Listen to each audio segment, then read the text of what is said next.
Hello everyone, welcome back to the channel. तो guys, जैसे कि हमने पिछले वीडियो में लैक्टेशनल एमेरेलिया तक ख़त्म कर दिया था, तो गाइस इस वीडियो में हम उसके आगे बढ़ने वाले हैं। तो चलिए शुरू करते हैं। सबसे पहला पॉइंट जो आज की वीडियो का है, that is barriers made of thin rubber और लेटेक्स शीट। तो गाइस इस पॉइंट में इंपॉर्टेंट क्या है कि जो बैरियर्स बने होते हैं वो किसके बने होते हैं, थिन रबर या लेटेक्स शीट के, और वो किसे किसे कवर करते हैं, कौन कौन से एरियाज होते हैं जिन्हें वो कवर करते हैं। तो वो एरियाज आपके होते हैं penis in males and vagina and cervix in females. Guys, ये क्वेश्चन अभी तक नहीं आया है कि किन एरियाज को कवर करते हैं। आप मेल्स में तो इजीली आइडेंटिफाई कर सकते हैं कि वो पेनिस को करते हैं, लेकिन आप फीमेल्स में आइडेंटिफिकेशन के लिए अगर आपको सिंगल में वजाइना दे दिया, सिंगल में सर्विक्स दे दिया और एक ऑप्शन में आपको दोनों दिया, तो गाइज आपको दोनों पर मार्क करना है, क्योंकि एनसीईआरटी में दोनों दिया हुआ है कि vagina and cervix in females. And ऐसे बैरियर्स को हम क्या बोलते हैं, कॉन्डम्स। तो कॉन्डम्स आपके क्या करते हैं, condoms are the barriers that are made of thin rubber और latex sheet which covers penis in males and vagina and cervix in females. तो गाइज आपका पहला पॉइंट खत्म। कॉन्डम्स के फंक्शन क्या होते हैं, तो कॉन्डम्स करते क्या हैं, फंक्शन क्या होते हैं। तो these prevent the ejaculated semen to come in contact with the female reproductive tract. ये इसका मेजर फंक्शन होता है, that they prevent the ejaculated semen to come in contact with the female reproductive tract. तो guys जो जो points मैं आपको बता रहा हूँ ये मोस्ट इंपॉर्टेंट पॉइंट्स, आपको पूरा चैप्टर पढ़ने की ज़रूरत नहीं है। आप इन वीडियोस को देखेंगे तो आपका एक चैप्टर विद इन 1 आवर आराम से ख़त्म हो जाएगा, और अगर आप इसे 2x की स्पीड में देखेंगे तो 30 मिनट्स, और अगर आप उससे फास्ट देख सकते हैं तो आप आराम से इसे 15 to 20 30 मिनट्स में ख़त्म कर सकते हैं इस चैप्टर को। एडिशनल बेनिफिट्स क्या होते हैं कॉन्डम्स के, तो सबसे एडिशनल बेनिफिट्स जो इसके होते हैं, जो आजकल बहुत ज़्यादा प्रेवलेंट है, that is it prevents the user from sexually transmitted infection. Sexually transmitted infection से ये ह्यूमंस को, यूजर को प्रिवेंट करता है, इसकी वजह से इसके है। एंड दैट अनदर जो इसका है, दैट इट एड्स से ये प्रिवेंट करता है। एक्वायर्ड इम्यूनो डिफिशियंसी सिंड्रोम से भी ये प्रिवेंट करता है, इसलिए कॉन्डम्स के इतने ज़्यादा यूजेस हैं। दूसरा चीज़ जो एनसीईआरटी में क्लियरली लिखा हुआ है कि the male and female condoms are disposable. तो गाइज अगर आपसे क्वेश्चन पूछा जाएगा तो आप लोगों को मार्क करके आना है डिस्पोजेबल। अपना दिमाग नहीं लगाना है कि रबर शीट है, लेटेक्स शीट है, तो ये डिस्पोज होगा कि नहीं होगा। आप लोगों को क्लियरली बताया गया कि ये डिस्पोजेबल है, तो आप लोगों को एनसीईआरटी के अकॉर्डिंग ही चलना होगा। नेक्स्ट, अदर रबर बैरियर्स कौन कौन से होते हैं फीमेल रिप्रोडक्टिव ट्रैक्ट के लिए, तो दे आर डायाफ्रैग्म, डायाफ्रैग्म होता है, सर्वाइकल कैप्स होती हैं, और वॉल्ट्स होते हैं। ये तीन होते हैं जो फीमेल रिप्रोडक्टिव ट्रैक्ट के लिए होते हैं, and they are only rubber, ये लेटेक्स नहीं है।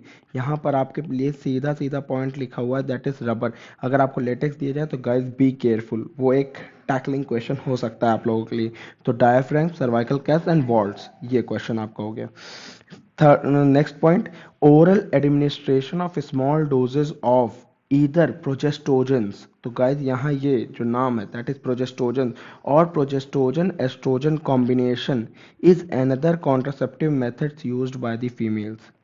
तो कौन कौन से ऐसे केमिकल्स हैं जिनका यूज़ किया जाता है, दैट इज हार्मोन्स जिनका यूज़ किया जाता है for contraception, that is progestogen and progestogen estrogen combination. तो गाइज ये एक इंपॉर्टेंट क्वेश्चन हो सकता है, इनका कैसे एडमिनिस्ट्रेशन हम करते हैं, oral administration, that is pills के फॉर्म में। ये एक इनडायरेक्ट क्वेश्चन है। इसका डायरेक्ट क्वेश्चन है कि the two hormones present in birth control pills are, first is progestogen, second is estrogen. ये हो गया आपका। तो दो हार्मोन्स आपके कौन कौन से होते हैं, प्रोजेस्ट्रोजन, एस्ट्रोजन। अब पिल्स के बारे में हम कुछ डिटेल जान लेते हैं।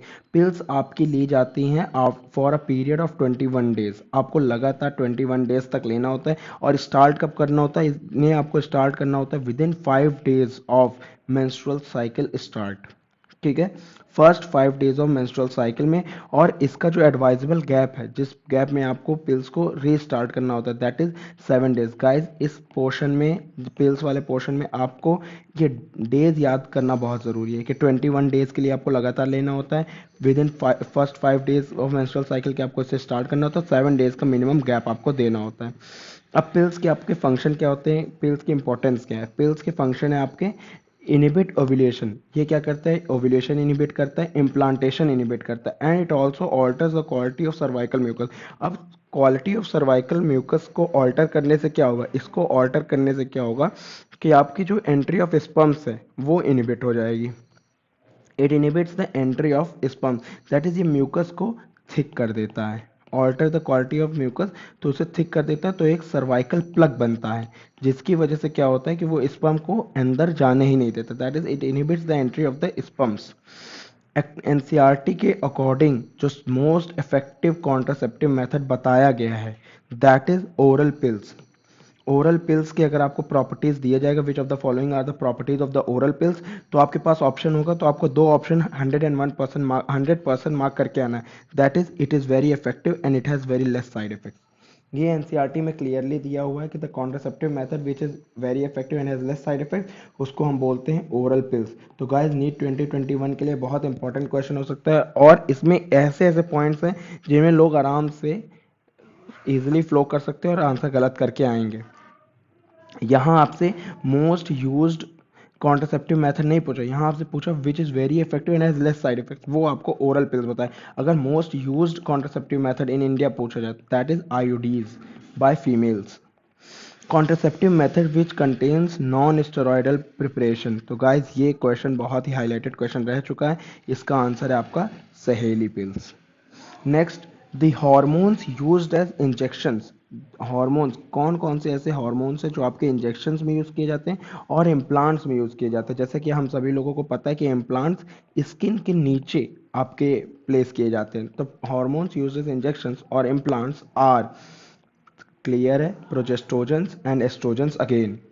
नेक्स्ट, इमरजेंसी कॉन्ट्रासेप्टिव्स गाइज एक ऐसा टॉपिक है जिससे मोस्ट क्वेश्चंस जो होते हैं वो एक्सपेक्टेड होते ही होते हैं। तो इसका पहला है इमरजेंसी कॉन्ट्रासेप्टिव्स आपके कौन कौन से होते हैं, तो एडमिनिस्ट्रेशन ऑफ प्रोजेस्ट्रोजेंस, एडमिनिस्ट्रेशन ऑफ प्रोजेस्ट्रोजेंस और प्रोजेस्ट्रोजन एस्ट्रोजन कॉम्बिनेशन, इसका administration with in 72 hours. Emergency contraceptives आप कभी भी देते हैं वो विद इन 72 आवर्स आप देते हैं आफ्टर द कोइटस।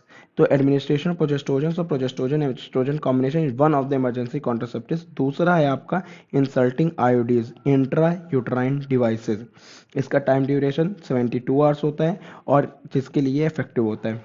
अब रीज़न क्या होते हैं इमरजेंसी कॉन्ट्रासेप्टिव यूज़ करने के, इसके रीज़न हो सकते हैं to avoid possible pregnancy due to rape और कैजुअल अनप्रोटेक्टेड इंटरकोर्स, ये इसके पॉसिबल रीजंस हो सकते हैं जिनकी वजह से आपको इमरजेंसी कॉन्ट्रासेप्टिव किसी भी ह्यूमन को यूज़ करना पड़ सकता है टू अवॉइड रेप और casual unprotected intercourse.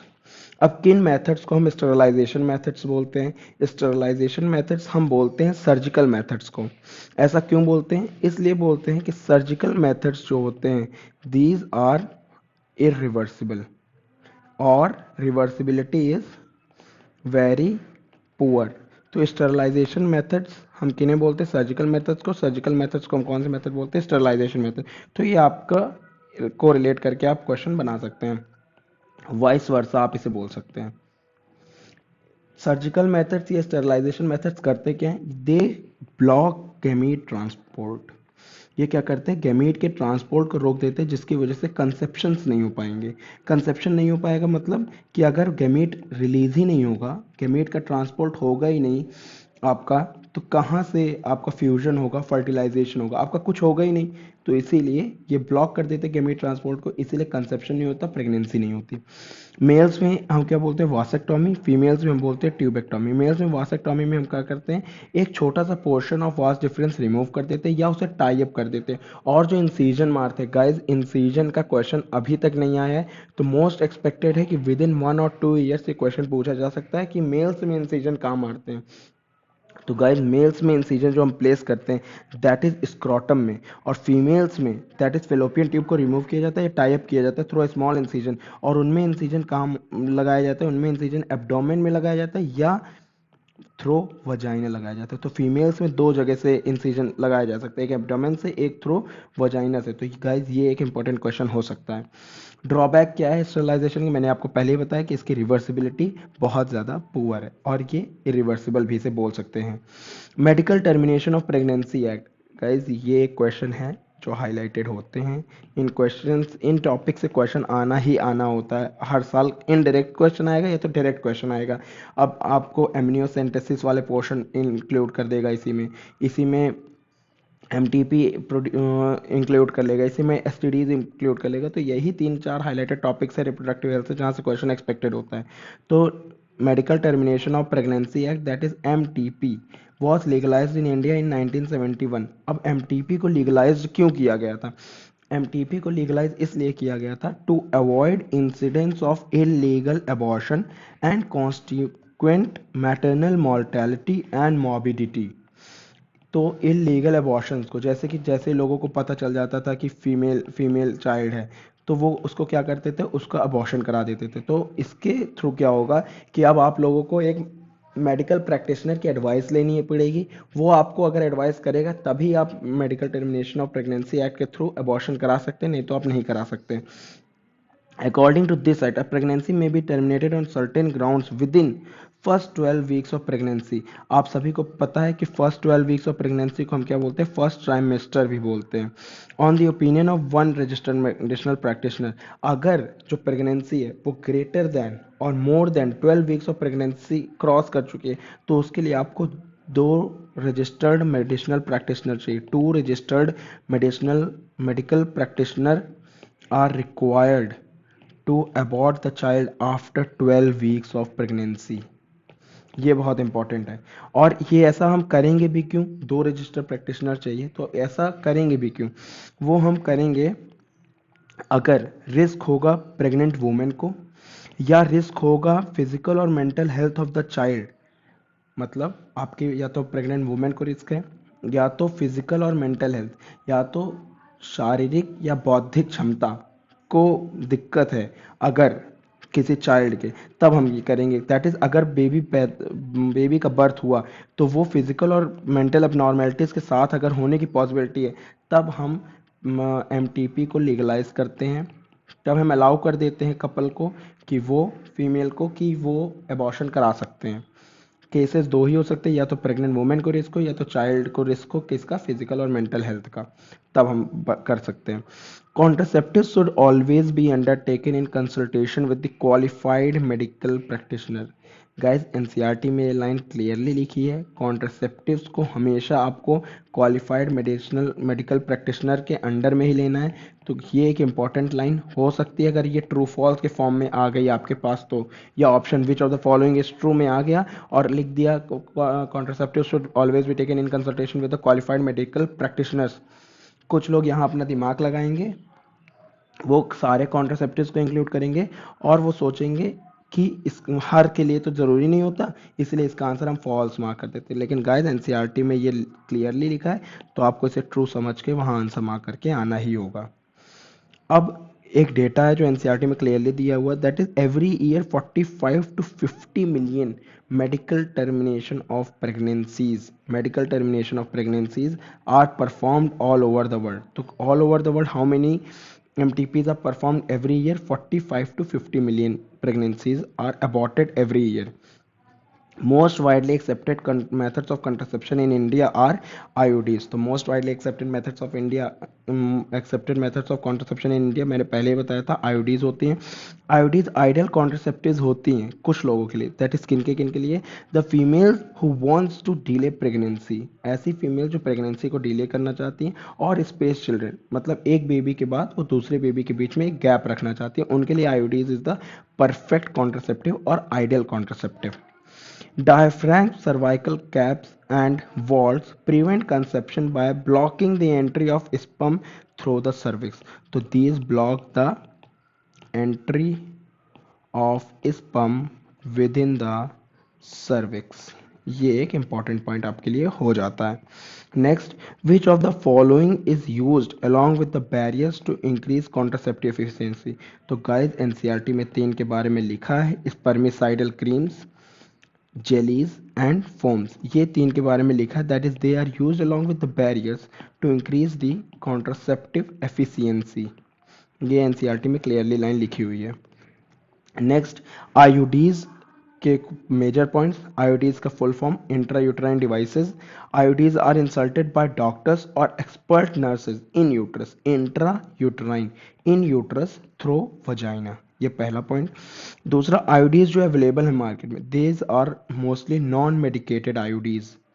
These are non medicated IUDs. एक एग्जांपल नॉन मेडिकेटेड आईयूडीज का जो एनसीईआरटी में दिया है, दैट इज लिपेज लूप।